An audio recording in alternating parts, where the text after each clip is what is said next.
Hi, everybody. I'm Dan Cooper. Welcome to the Sharpen Podcast, brought to you by Acumen, an exclusive community of CEOs and business owners to help you grow your top line, optimize your bottom line, and enrich your storyline.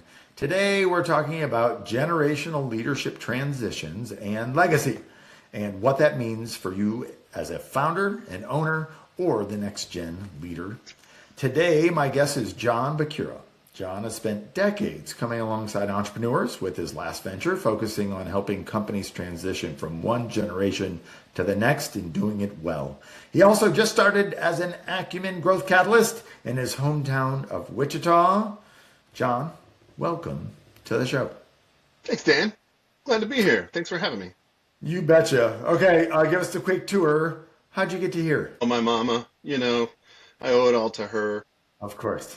But, not entirely joking, though. I think my mother comes from a restaurant family, and her mom was a widow when my mom was 8, and the youngest of the 10 babies was still in diapers. And so my grandmother took the, insurance payout from the railroad that my grandpa was working on when he passed away and turned it into a restaurant that basically gave all kinds of great learning and lessons and hard work and kind of a crucible, I think, for creating my mother, who we often lovingly refer to as the foreman.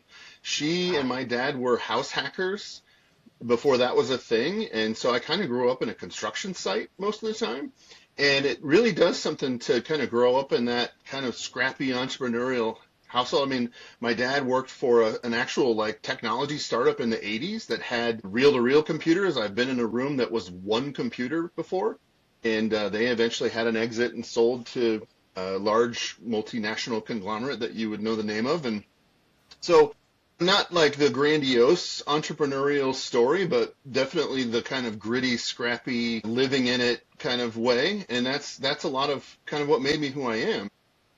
For my own personal journey, it started with a paper route. Like so many CEOs, I didn't do the landscaping lawn mowing, but I had a paper route, and I learned a lot doing that. So, and that was a family thing, and that became, then I learned how to paint and build hot rods. I was in a hot rod family, so had a good mentor outside of the family that kind of took me under his wing. And then in college, I was, wanted to make money playing music, but I actually figured out the real money is in helping other musicians to get gigs. And so I figured out how to do that. And then after college, it was a bunch of small family owned type of situations. An insurance agent also who taught me a lot about selling and then nonprofit work. So, but the nonprofit was teaching entrepreneurship and helping, basically entrepreneurship education as a way out of poverty. So I did that for almost a decade and grew that to a national organization and then left there. And that's how I met you, Dan, was working for a small multi-generational family-owned company. So let's see. It's such a long story. So then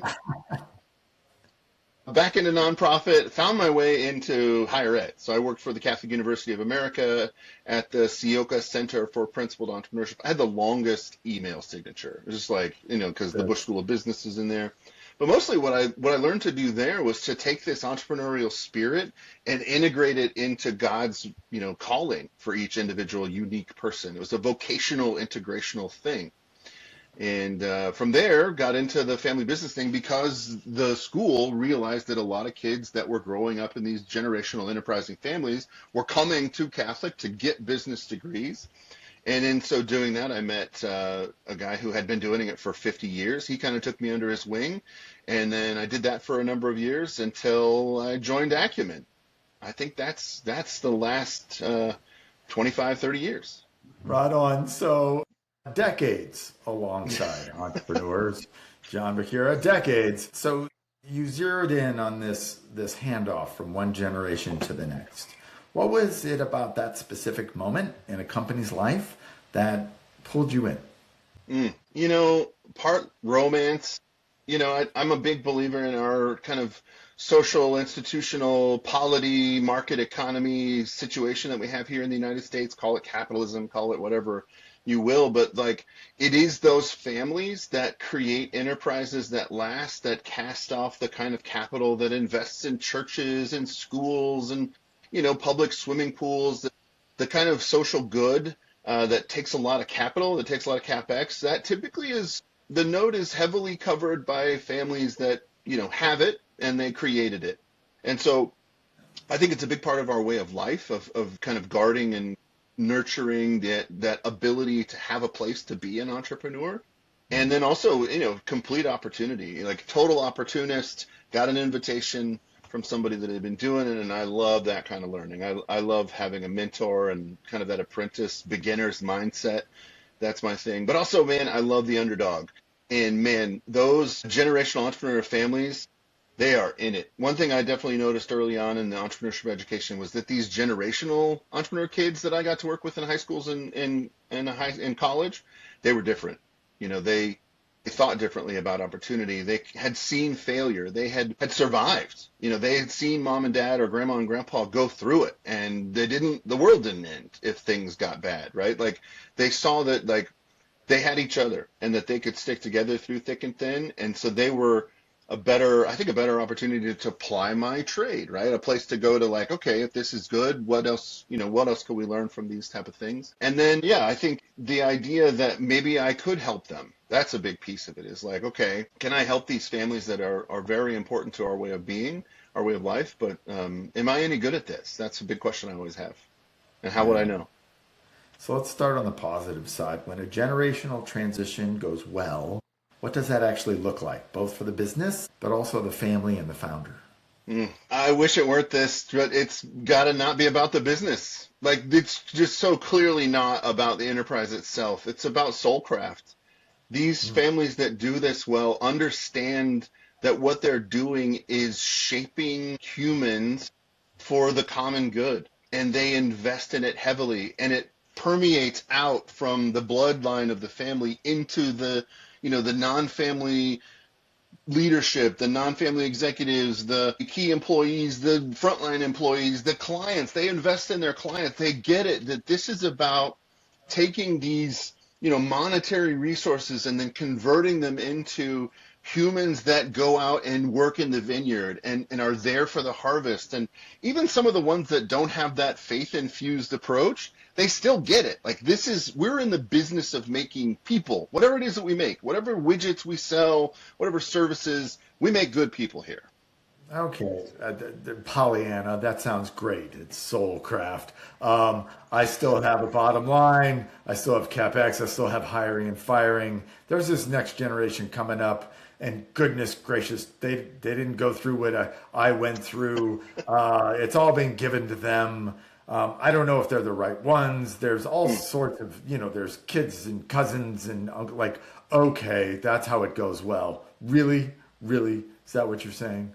Yeah, you have to be the entrepreneur of your own family. You have to figure out the business of being family. It's like, honestly, mom is the most entrepreneurial gig you can get. I mean, you're taking disparate resources and combining them in new ways to make a thing that didn't exist to satisfy one of the most difficult customers you can get. You have to understand sunk costs and subjective value like it's your job, because it is, but taking that entrepreneurial spirit and then looking at your progeny, right? The people that came from you, that you basically, for all intents and purposes, you own them, right? And investing in a way to, what is it about them? Like, they're obviously not like me. Like, if you've hung out with your kids enough, you're like, well, that, I don't know where that came from, right?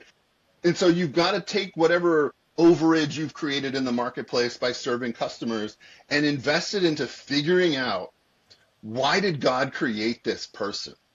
And it's probably not to be you or take over what you did. It's probably something totally different. You have to really be humble about that. And then once you find it, you got to just pour into it. Just invest like it's your it's the only bottom line, right? Yeah. Okay. So I think that you're pulling on, hey, it isn't about the business. There is a vision and a mission in it. And although the business is the vehicle, it has to be something higher and more impactful than just how do we make sure we don't screw up this next bottom line. And that, all the stats on second or third generations are the ones that kill the company, et cetera. You need to start from a higher thing. Okay, so let's then let's go over to that other side. So on that flip side, what are common ways that the transitions go sideways? Is it financial? Is it more relational, what you're talking about, or even something deeper than that? Well, first of all, business is a trap. I mean, calling your business a family business is like saying, yeah, get stuck here because we have the same last name. You're like Walt Whitman, you contain multitudes. If you're of good, like if you're the salt of the earth, you could become almost anything, right? Especially if you've got resources and support, if you have if you're intact, if you're attached to the sacraments, if you're even pursuing holiness at all, if you have a relationship with our Lord and Savior, anything is possible. So don't trap them under the sign that says your last name. Don't do that, right? Because, by the way, you probably are too. You're probably trapped and you just don't want to admit it, right? So, but it's also a huge advantage. That business, as you know, as an entrepreneur, as an operator, is a crucible. It is the pressure that makes the diamond of your life. It takes the raw material of your potential and it allows you to not only like focus and deploy it in a particular generation that just leverages everything good about it, but it also polishes all of the minutia, all of the little marginal pieces of who we are. The soft skills are now becoming the hard skills, as we know, right? And we all know that it's all going to change. Like the world is so fast and quick in its change, there's really no better place to kind of learn and adapt than inside of something that's already kind of running, right? It's already, we're above food and water here. We can get to a little bit closer to self-fulfillment. We'll never get there, by the way. But like, take this thing, this engine that you have, right, and drive it somewhere, but ask, where should we drive it, right? Like, that's a big piece of it. A lot of families that do this well. Oh, sorry, go ahead. I'm a founder, and I'm staring at the next generation below me. And so I just heard you say like, hey, listen, don't shoestring them in because I need an exit or I want someone to take over the business. How do I know when that is viable or I should let them go? You hear stories of like, hey, they need to leave for 5 years before they come back and then they get to choose. Other times it's, you're the last person standing. So guess what? You're taking over the business. I mean, you've seen it all. And sometimes you end up hiring a third party with, now there's board seats. So how do I know which direction I should head? Like what are indicators? And then how do I start measuring stuff? Yeah, well, those are fantastic questions. Ask them like genuinely, like not just like, oh, I don't know the answers to these questions. Like go pursue epistemologically. What are the answers to those questions?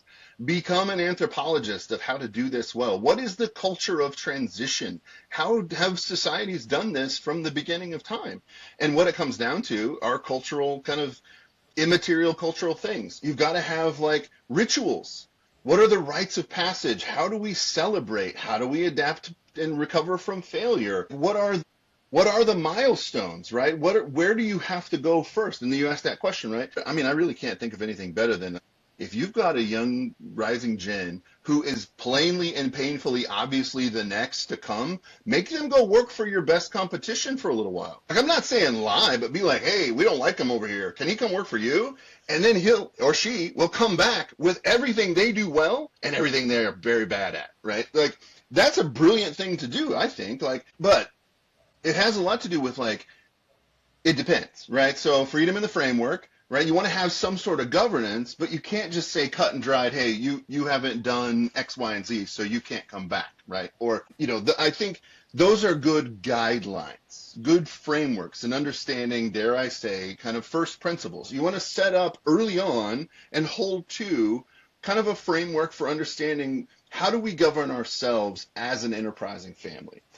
How do we celebrate birthdays? How do we vet babysitters? How do we handle friends, right? Like your kids' friends are going to know because they're going to see that, they live different lives. So how do you deal with that reality? I mean, that's actually, if you listen to like the story of how Buddha became the Buddha, right? His parents tried to guard him from everything horrible, and it took one trip outside of the castle walls to be like, oh, well, I'm leaving all of this behind. So you want to think about that stuff ahead of time and become a student of the culture of not just succession, but like continuity of what is your, how does legacy happen? What is legacy? How do we do this well? Okay, so that's me looking at the generation. Things that we've seen, a lot of times it's the actual founder that is the roadblock to all things. When that moment comes, they just can't quite let go because they know all the foibles and challenges of the next gen. They know, I mean,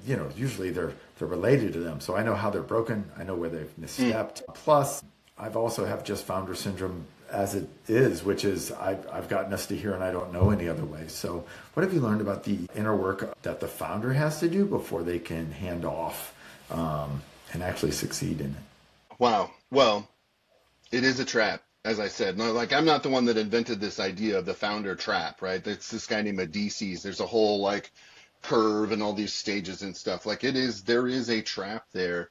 And I think the trap actually comes from identity and purpose. If this business is your sole identity and purpose of life, the red flags and the blinking lights should be telling you everything you need to know. Like, whoa. I honestly, and I'm not saying build it to sell it, but like build it to hand it off, whatever it is. Like and Jesus did this, right? The apostles were supposed to appoint presbyters, and there was a formula for that. There's a difference between founders and operators. We know this. So like have a freaking moment of self-reflection and be like, which one am I? Am I a founder? Do I like the beginning part? Do I like the part in the middle? Or do I like to sell stuff, right? And that's okay. We need all of those people. And then also recognize the fact that like once your business gets to a certain level, you're just not sophisticated enough. And economics says that, well, there's probably somebody out there that you could pay them way less than it would cost you to do it, and they would be way better at it, right? Like their ability to create value is way higher than whatever your opportunity costs are. Ooh, so pull on that thread because especially multi-generational companies, they get to a size that they can serve the family in some ways. And so what you're saying is next gen coming in just don't have the chops or haven't seen or don't understand. Or don't want it. The product game, the logistics game, that there is value in bringing somebody in from the outside who can take the current platform and expand it to actually continue to serve the family, maybe even better. I mean, I've seen them in the higher ed space. These kids are smart, right? And they have exposure. So one thing that I've seen with like the rising gen, they get the best of everything. They get the best schools at the best price and the best vacations and the best everything, best of everything. They get nothing else. They don't see the middle line. They don't see the good, better, best. They just get the best. And these kids that are coming out of college, that maybe the ones that were scrappy and had to pay their way or get scholarships, that maybe came from a different social economic status or maybe from a different part of the world, have seen a whole lot more. They've seen how things are done, right? That's that be a cultural anthropologist piece. You can access everything that they've encountered and experienced at a much lower rate than what it would cost, especially around time and attention, of taking your kids to anywhere else than what they've got. And there's also the trade-off of like, do they even want that, right? So much of the time they have seen, unfortunately, the rising gen has seen the trauma and the drama and the trade-offs that have been made in terms of like family life and love, unfortunately, that they're just like, I don't want any part of that. I want to go, and maybe they want to go do some philanthropy. Maybe I don't know, is it a good thing or a bad thing when your kid wants to become a marriage and family therapist? I don't know. Maybe that's a signal. But like the idea that best talent that you need is out there and you have created an engine that can go and afford them. Do that. That's my 100% advice. So is there a story, a transition you walked through or a company alongside that crystallized kind of all of this work for you? Yes. Yeah. So we got the chance to work with the rising gen of a manufacturer that is going to be celebrating their 100th anniversary. And so we were working with the fourth generation, and the third generation, the controlling generation, came to us and said, can you, develop them? And I was like, well, that feels kind of undignified. First, we don't know them. So like we'll try, right? We'll do our best. And so we created, this is one of the things I love is like, make a project. We learn so much by doing, by actual like real value creative group-based activities. I mean, that's what a business is. So let's create a little business project, and we're going to task the rising generation with creating the proposed plan for how the company is going to celebrate the 100th anniversary. And we laid out a scope and sequence, a cadence of meetings and waypoints and where it should be. And it started out great, you know, but the ones that didn't want to do it, that just were kind of happy where they were, or they had their own thing, they just stopped showing up. And then that left the ones that were like, well, if this is what's going to happen, I don't want it, because that's what happened to the other generation, and that's see what's happening to them. And so eventually, I mean, we did our thing, right? We did our work over a 9-month project, and we worked with the willing. And ultimately what happened was that it showed the controlling generation that it confirmed what they kind of already knew, right? It is time. Someone else will value this way more than our family values it. So let's put out the feelers and maybe get rid of the company, right? So, and that's okay. That has to be okay, because again, it's really challenging when that is the identity of the people, right? When the enterprise itself is the identity, it's really challenging to think about even letting go of that, because then like, well, then who are we? And well, you need to be more than that. Right? That's kind of the end of that story. It's like, be more than just this enterprise. Man, I mean, I almost don't even want to open this. It's how do you unhook your identity from the enterprise when it is the thing that has molded the family? Man, yeah. Market validation is so dangerous. Yeah. You know? Yeah. It's worse than like when the market is telling you you're doing everything right, it's hard to believe that you do anything wrong. I think you have to go into it from the beginning with the idea that this thing is going to be successful and grow, and it's going to want to consume me and everything good about me. I think, well, shameful plug here, you need to surround yourself with people that are going through the same things. You need to be around people that have a shared experience of that are not going to allow you to be comfortable. They're going to continue to challenge you. They're going to create a safe space. You'll be safe here, but we won't let you be comfortable. We're going to continue to hold up the mirror and be like, hey, this is you. I don't know if you like what you see, but we've got concerns, right? The people that are your real friends, you know, like you said, not your deal friends, your real friends are the ones that are going to reflect back to you the fact that you've let this become who you are, when you are, the other thing, you're so much more. You are so much more. You could have, if you're a real entrepreneur, you could go out there today and start over and be successful way faster than whatever it took you to do. I mean, that's the beauty of the journey of entrepreneurship. So don't get into this despairing moment about, oh, well, that's my baby. It's not your baby. Your babies are your babies, right? So you have it in you, and don't forget that. Remember who you are, remember whose you are, and go out there and do the best you can, better than the best that you can, but do it for an eternal purpose. Have a transcendent purpose. More than just, will this business transition to my kids or my grandkids, right? That's so pusillanimous. Be magnanimous. Have a huge vision, 150, 200 years. That's right. It's a vision that you can't complete in your lifetime. That's right. It's so hard to separate the identity thing. And it's also hard that if you've had a vision that you want to bring in the next generation, if that's actually not the opportunity, then what do you do with it? Is it time to sell or is it time to stay? All of those are hard. And the biggest thing, I think, just peeling this onion, that this feels a lot more psychological and emotional as much as it is financial and structural. You almost have to be family therapists first, and then once everybody understands who they are, then let's talk about brass tacks and structure and procedure versus the other way around. Because usually we're like, well, we understand what the org chart needs to look like. Let's see if we can fit Johnny into, seat number 4.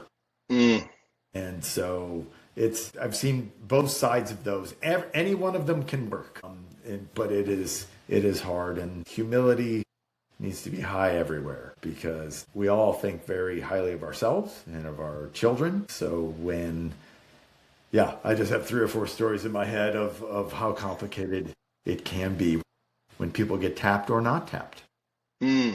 Yeah, especially when there's multiples, right? Like if you have 4 children, right? Or, I mean, that's how Rome got started, like sibling rivalry. That's the beginning of the Bible, Cain and Abel. Yeah. It is hard when there are multiple options and you're the one who has to pick one. I mean, think about, Samuel and David, right? Like, imagine being Eliab in that situation. What kind of face he made? He's like, not me, you know? But our goal is to figure out what each person, not just our children or grandchildren, but like each human soul that you get to invest in, what is it that God is calling them to? And then invest in that. And it could be letting them go, right? That might be you need to go somewhere else for that. And here's my blessing and my love and support. The other thing is, like, familiarity breeds contempt, you know? And so maybe you just only remember the bad stuff, and maybe you need to like start asking better questions of the rising gen. Like, well, what do you guys like, and then shut up and listen for a second. Try not to, I love it. Don't consult. Stop consulting. Just ask questions and listen. Don't try to solve problems, No, that's impossible. How can I not? I've been paid to know the answer, to come up with the answer, to have the answer. To switch from player to coach is really, really hard. For those of you who don't know who Eliab is, he was the eldest brother of David, who is the youngest in the family. So we could all see how that might be awesome when the youngest gets tapped to run the organization, if you will, and the eldest is sitting on the sideline staring. Yeah. Being a warrior next to him, being 15 years his elder, Yeah. Or whatever it is. And little beknownst to us, he's out there slaying lions and bears with a sling and a rock, because he loves the sheep so much and he just wants to sit down and play some music. Darn right. Okay, so you went there, so let's go there. We're a business-focused org. So our Acumen's about people and performance, profit, and excellence. And we're faith-infused in that we're on the Jesus journey. So what is one way that you integrate this infusion of business and faith into your life? Well, every time I look at my bank account, man, I have to just believe that God has a plan for all of this. That these are resources that I'm being a steward of, right? Like none of this is mine. It's actually kind of freeing, if you ask me. Like when I am with my children and my wife, and that voice wants to creep in and like, oh, you need to call those prospects or you need to do your expense report. The front lobe goes, no, this is not the time for that. And it works that way. Like I have this like relationship with my faith, with God, where he reminds me like, no, this is not the time for that. I've been actually digging deeply into Ecclesiastes, chapter 3. Yeah. Ecclesiastes, there's a time for everything. And I think that helps me keep a good balance. Right, there's a time to be head down, cranking out emails, doing expense reports, filling out the CRM, having a 5-year vision and plan, and then executing on it today. But when I am at home with my kids and my wife cooking dinner, I relish that moment because I'm reminded that that's why. That is actually why I go and work in the vineyard, so that I can come home and fry potatoes and flip a burger and throw a frisbee or wrestle with a 5-year-old. That's what allows that to happen in this short, brief, sometimes terrifying, horrible, gross, smelly thing called life. There are all these beautiful little moments that just remind me that I am exactly where I need to be, doing exactly what I'm supposed to do. So where can people find out more about you, Jon? Well, I probably spend way too much time on LinkedIn. I seem to be like one of very few Jon, Jon, Bachuras. That's right. But I will tell you, if you know two Bachuras, we are related. Most of the time, though, I'm in a coffee shop or having lunch with somebody. I just love this way of life of meeting entrepreneurs in their natural habitat where they tend to gravitate. I'm a bit of an entrepreneurologist, so I like to be around those types of people. What's the name of your podcast? Well, it hasn't yet released an episode, but it is called Entrepreneurology, and the goal is getting entrepreneurs to think out loud about the 5 most commonly debated questions in the realm of entrepreneurship. All right. So then say now, when will it drop? I think I'm going to release my first episode sometime next week. Okay. Well, then by the time this came out, it should be out there. So on where all you can learn about all the podcasts, if you like some of the wisdom that this man has been spouting. I've answered these 5 questions. You will enjoy the format, but gee, I have to say That's right. Yeah. that's a lot. Oh, good stuff, man. We appreciate having you on. If you would like to learn more about Acumen, and heck, if you're in Wichita and you would like to talk to Jon, you can go to acumenimpact.com, click on the apply button, and it's been a pleasure having you, man. Thanks, Dan. Same.